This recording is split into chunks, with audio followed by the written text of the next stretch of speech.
Po Lord, sa birthday po ni Lina, sa dagdag na taon, nakalood mo po sa buhay ni Lina, Panginoon. Dalangin namin, Lord, na lumaki siyang mabuting bata, malusog, walang sakit, walang karamdaman, Panginoon.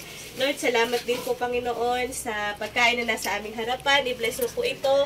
Siksik-liglig at umaapaw, Lord. Ibalik mo po ang pagpapalang ito sa mga pinanggalingan ng pagpapalang ito, ng mga budget na pinanggalingan ito, Panginoong Jesus. Lord, itinataas namin sa iyo ang buhay ni Lina, Panginoong Jesus. Kayo po, Panginoon, na humawak sa kanyang buhay. Lord, patuloy, Lord, na ang batang ito makakilala sa iyo.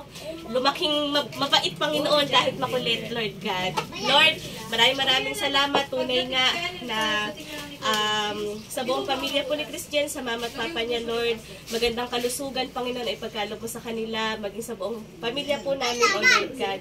Salamat, Lord, sa mga taong nakaselebrate sa birthday po ni Lina. Tunay na ang presensya nila, Panginoon, ay pagpapala po sa amin. Maraming salamat, Lord.